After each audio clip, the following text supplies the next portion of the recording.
ನಿನ್ನ ಸಾಯಿಸಿ ಆದ್ರೂ ವಿರಾಟ್ನ ನಾನು ಪಡ್ಕೋತೀನಿ ಕಣೆ.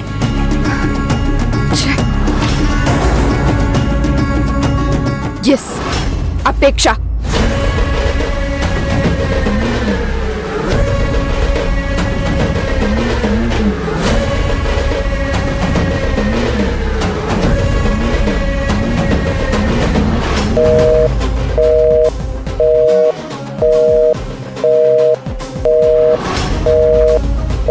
ಓಚ್ಛೆ,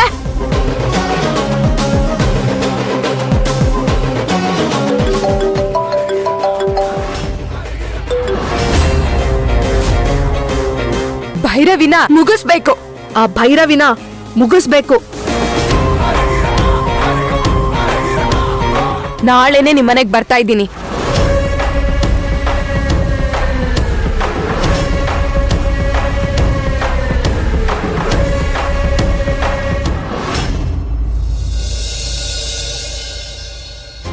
ಅವಳಿಗೆ ನನ್ನ ಮನಸ್ಸಲ್ಲಿರೋದೆಲ್ಲ ಹೇಳಿ ಬಂದ್ಮೇಲೆ ನನಗೆ ನೆಮ್ಮದಿ ಅನ್ನಿಸ್ತಿದೆ.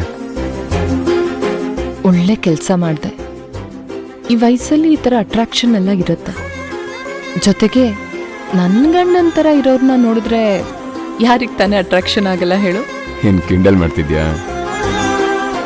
ಏನಿಲ್ಲ, ನೀನು ಸೂಪರ್ ಸ್ಮಾರ್ಟ್ ಹೀರೋ, ಆದರೆ ನನಗೆ ಮಾತ್ರ ಹೀರೋ. ನಿನಗೆ ಮಾತ್ರ ಅಲ್ಲ, ನನ್ನ ಮಗಳಿಗೂ ನಾನು ಹೀರೋನೇ.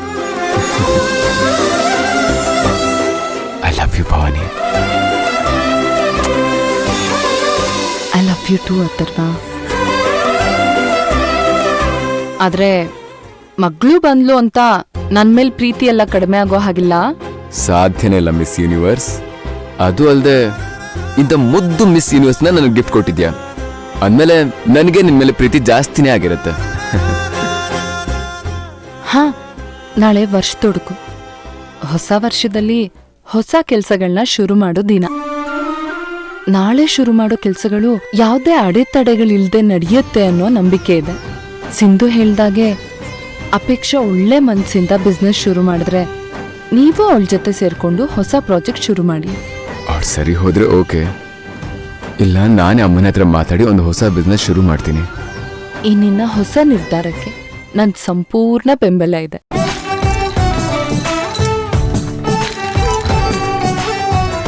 ಕೇಳಿಸ್ಕೊಂಡ್ರಾ? ನನ್ನ ಮಗಳದು ಸಮ್ಮತಿ ಇದೆಯಂತೆ.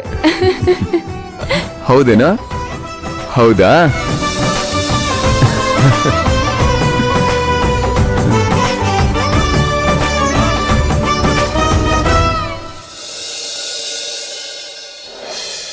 ಆದ್ರೂ ನಿಮ್ ಧೈರ್ಯನ ಮೆಚ್ಕೊಳ್ಳೇಬೇಕು ಭೈರವಿ ಅವರೇ.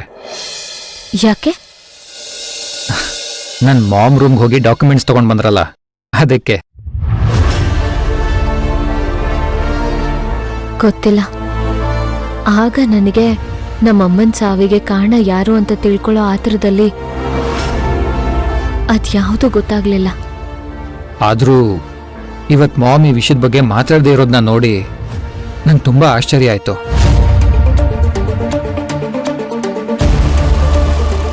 ಸಣ್ಣ ತಪ್ಪು ಮಾಡಿದ್ರು ಸಹಿಸದೇ ಇರೋ ನನ್ನ ಮಾಮ್ ಮಾವನ್ ವಿಷಯದ ಬಗ್ಗೆ ಮಾತಾಡದೇ ಇರೋದನ್ನ ನೋಡಿ ಐ ಆಮ್ ಸರ್ಪ್ರೈಸ್ಡ್. ಯಾಕಂದ್ರೆ ಇದಕ್ಕೆಲ್ಲ ನಿಮ್ಮಮ್ಮನೇ ಕಾರಣ ಅಲ್ವಾ?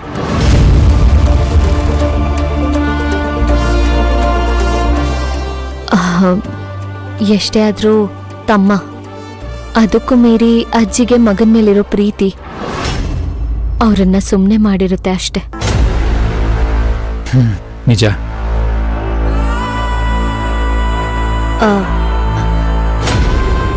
ನೀವ್ ನನಗ್ ಸಿಕ್ಕಿದ್ದು ನನ್ ಪುಣ್ಯ ವಿರಾಟ್. ಅಲ್ಲ, ಅದು ನೀವೇನು ಮಾತಾಡೋ ಹಾಗಿಲ್ಲ.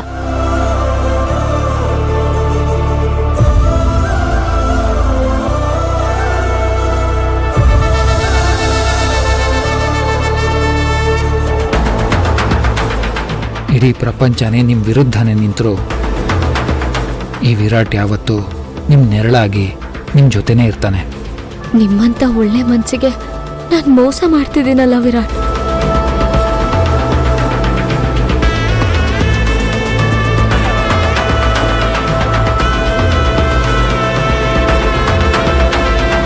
ಪ್ಲೀಸ್ ಅಳ್ಬೇಡಿ. ನಂಗೆ ತುಂಬ ಕಷ್ಟ ಆಗುತ್ತೆ. ನನ್ನ ಭೈರವಿ ತುಂಬ ಧೈರ್ಯವಂತೆ ಗೊತ್ತಾ.